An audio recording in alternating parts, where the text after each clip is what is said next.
How's it going, guys, and welcome back to the channel. Now today we're going to be talking about another automotive news video, and before we even get into the video today, please consider subscribing to this channel if you're new.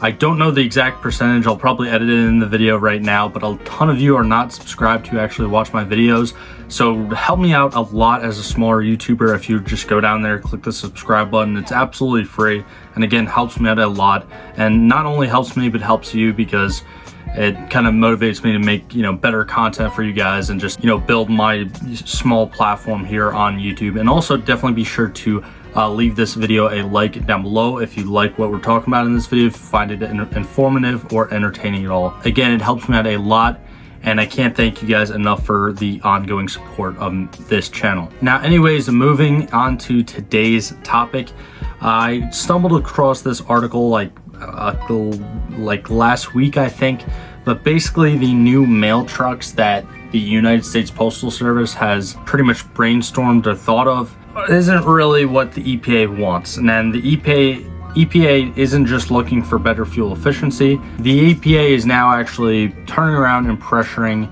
the USPS to go ahead and switch over to fully EVs, or make as much of their fleet electric as possible.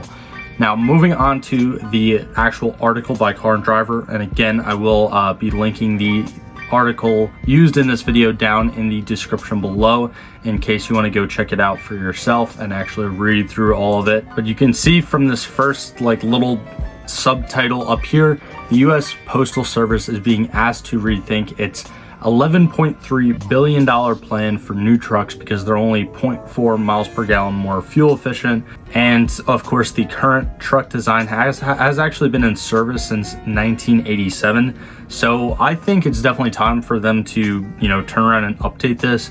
And also, by the way, just a side note here, I know this isn't, car enthusiast news really. You guys, if you've been subscribed to my channel, you know that I try to stay to that. I don't really talk about things like this, but I just find it a little bit interesting, and today's video is probably going to be a lot shorter than my normal videos. And I just want to kind of get your guys' opinions down in the comments below of what you think of this. I'm kind of torn, and we'll get to a couple of the other points that this article makes, but I think that making the trucks more fuel efficient by more than 0.4 miles per gallon is definitely something that I feel like their engineers or designers should do, obviously. But to fully convert the entire fleet of mail trucks nationwide to electric vehicles is just completely unreasonable and, quite frankly, unrealistic as right now, the infrastructure that we have with EVs right now. But this plan is not a nationwide full plan. You could see right here that as of last spring, the US Postal Service announced that they plan to have around 150,000 new mail trucks from Oshkosh Defense, I believe, up there in Wisconsin. And the USPS is planning for them to be gas-powered and not fully electric. But the EPA is now turning around and basically asking them to take a more quote-unquote serious look at EVs. So it basically just sounds like the US government is kind of pressuring the United States Postal Service into moving into a more electrified path. Now, do I think that that is going to be cost efficient? No. Do I think that it's obviously going to be more fuel efficient? Of course.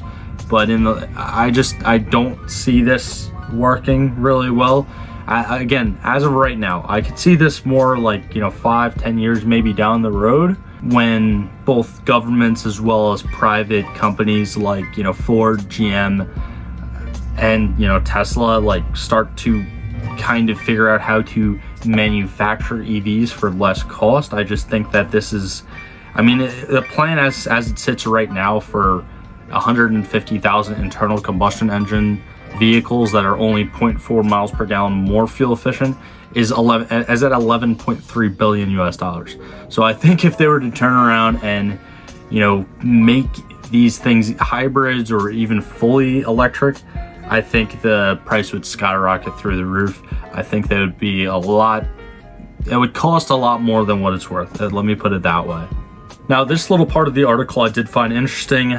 To directly quote the article, the Biden administration and the EPA told the USPS, which operates independent of the executive branch, that the Oshkosh trucks are just 0.4 miles per gallon more efficient compared to the outgoing LLVs. So basically it's 8.6 miles per gallon for the new ones compared to 8.2 miles per gallon, which I find very, very interesting. I thought, I'm assuming I'm wrong because there's no way that it's only 8.6 miles per gallon, but I thought those mail trucks were only like, little 4-cylinder, maybe 6-cylinder engines. But I'm kind of assuming now that I guess they would be larger. Actually, to completely correct myself, so the, typical, USPS mail truck does run off a 2.5 liter 4-cylinder GM engine. So I don't understand how, they get so little miles per gallon. I'm assuming it's because they're, hauling so much stuff and most of their driving is city driving.